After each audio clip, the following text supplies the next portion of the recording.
గత కొన్ని రోజులుగా జరుగుతున్న ఉత్కంఠకు అమెరికా అధ్యక్షుడు జో బైడెన్ తెరదించారు. అధ్యక్ష రేసు నుంచి తాను తప్పుకుంటున్నట్లు స్వయంగా ప్రకటించారు.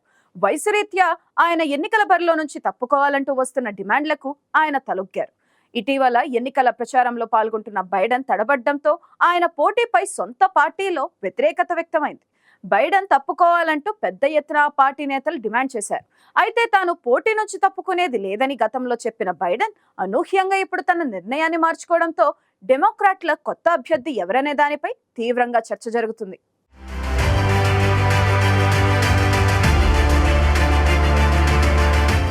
అమెరికా అధ్యక్ష రేసు నుంచి తప్పుకుంటున్నట్టు Democratic party nominee president Biden ప్రకటించారు.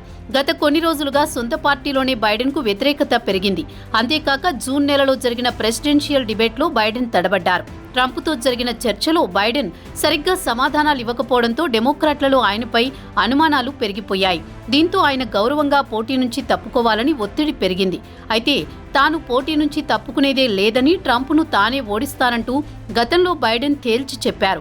81 ఏళ్ల వయసులో బైడెన్కు అనారోగ్య సమస్యలు, తడబడడం వంటి కారణంగా డెమోక్రాట్ల నుంచి వస్తున్న డిమాండ్కు ఆయన తలొగ్గారు. దీంతో పార్టీ, దేశ ప్రయోజనాల దృష్ట్యా తాను పోటీ నుంచి వైదొలుగుతున్నట్టు బైడెన్ ప్రకటించారు. ఈ మేరకు పార్టీ కార్యకర్తలకు, దేశ ప్రజలకు లేఖ రాశారు. ఎన్నికలకు ఇంకా 4 నెలలే మిగిలి ఉన్న సమయంలో బైడెన్ పోటీ నుంచి తప్పుకోవడంతో డెమోక్రాట్లలో అయోమయం నెలకొంది. బైడెన్ తప్పుకోవడంతో బరిలో ఎవరు నిలుస్తారన్న దానిపై ఉత్కంఠకు తెరలేచింది. లేఖలో ఉపాధ్యక్షురాలు కమలా హ్యారిస్కు కృతజ్ఞతలు చెప్పిన బైడెన్ ఆమె అభ్యర్థిత్వానికి మద్దతు పలుకుతున్నట్టు తెలిపారు. కమలా హ్యారిస్కు పూర్తి మద్దతు ఇస్తూ ఆమె అభ్యర్థిత్వాన్ని ఆమోదిస్తున్నానన్న బైడెన్ డెమోక్రాట్లు ఐక్యంగా ట్రంప్ను ఓడించాలంటూ పిలుపునిచ్చారు. ఇప్పటి వరకు బైడెన్ డెమోక్రాటిక్ పార్టీ అభ్యర్థిగా ప్రచారం నిర్వహించడం, డొనేషన్లు స్వీకరించడం చేశారు. అయితే ఇప్పుడు ఆయన రేసు నుంచి తప్పుకోవడంతో ఇది ఎన్నికలపై ప్రభావం చూపే అవకాశం ఉందని విశ్లేషకులు భావిస్తున్నారు. అయితే డెమోక్రాట్లలో చాలా మంది బైడెన్ కంటే కమలా హ్యారిస్ వైపే మొగ్గు చూపుతున్నారు.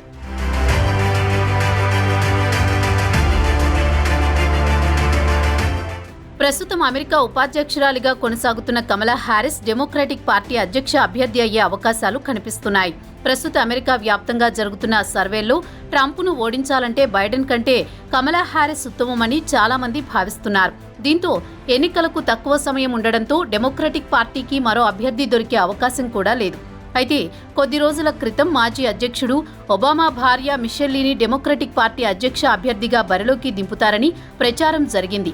అయితే ఆమె చేసిన సేవా కార్యక్రమాల వల్ల ప్రజల్లో గుర్తింపు ఉన్నా అధ్యక్ష అభ్యర్థిగా ట్రంప్ను ఎదుర్కోలేరు. అంతేకాక California governor Gavin Newsom, Illinois governor JB Pritzker అధ్యక్ష రేసులో నిలిచే అవకాశం ఉంది.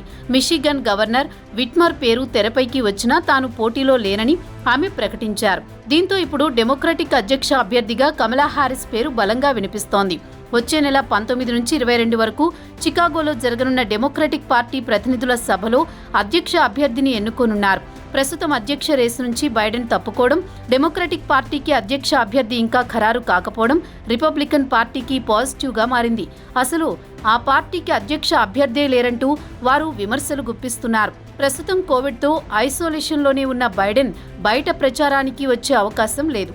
మరోవైపు కొత్త అధ్యక్ష అభ్యర్థిని ఖరారు చేసే వరకు ఎవరూ ప్రచారం చేసేందుకు ముందుకు వచ్చే పరిస్థితి కనిపించడం లేదు. దీంతో డెమోక్రటిక్ పార్టీ నేతల్లో అయోమయం నెలకొంది. మొదట్లోనే బైడెన్ పోటీ నుంచి తప్పుకుని ఉంటే అసలు ఇలాంటి పరిస్థితి వచ్చేదే కాదని ఆ పార్టీ నేతలు మండిపడుతున్నారు. బైడెన్ ఇలా అర్ధాంతరంగా తప్పుకొని పార్టీకి చేటు చేశారని ఆగ్రహం వ్యక్తం చేస్తున్నారు.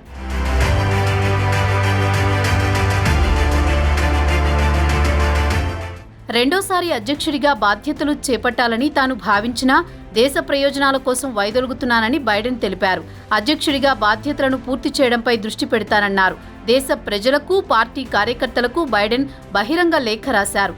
దేశ నిర్మాణం కోసం చారిత్రాత్మక నిర్ణయాలను తీసుకున్నామని, వృద్ధులకు చౌకగా ఔషధాలను అందించడం, అమెరికన్లకు వైద్య చికిత్సలను అందుబాటులోకి తేవడం, గత 30 ఏళ్లలో తుపాకుల నుంచి రక్షణ చట్టాన్ని చేయడం, సుప్రీంకోర్టుకు మొదటి ఆఫ్రో అమెరికన్ను నియమించడం, వాతావరణ మార్పులపై చట్టం తేవడం తమ విజయాలుగా పేర్కొన్నారు. అందరి సహకారంతోనే కరోనాపై విజయం సాధించామని, ఆర్థిక సంక్షోభాన్ని సమర్థంగా ఎదుర్కొన్నామని, మళ్లీ అధ్యక్షుడిగా ఎన్నిక కావాలనేది తన ఉద్దేశమన్న బైడెన్ వచ్చే వారం జాతినుద్దేశించి ప్రసంగిస్తానని తెలిపారు. తనతో పాటు పనిచేసిన కమలా హ్యారిస్ కు కృతజ్ఞతలు తెలిపారు. అంతేకాక కమలా హ్యారిస్ ను అధ్యక్ష అభ్యర్థిగా నామినేట్ చేస్తున్నట్టు బైడెన్ ప్రకటించడంతో ఇప్పుడు అందరి దృష్టి ఆమెపై పడింది. అయితే బైడెన్ అంగీకరించగానే హ్యారిస్ అభ్యర్థి ఎవరు? వచ్చే నెలలో జరిగే పార్టీ సదస్సులో 4700 మంది ప్రతినిధులు అభ్యర్థిని ఆమోదించాల్సి ఉంటుంది. మళ్లీ ప్రతినిధులతో పాటు సూట్ డెలిగేట్లు, మాజీ అధ్యక్షులు, మాజీ ఉపాధ్యక్షుల మద్దతును హ్యారిస్ కూడగట్టుకోవాల్సిందే. అయితే ఇటీవల జరిగిన ప్రైమరీల్లో బైడెన్ 95% మంది డెమోక్రాట్ ప్రతినిధుల మద్దతు కూడగట్టుకున్నారు.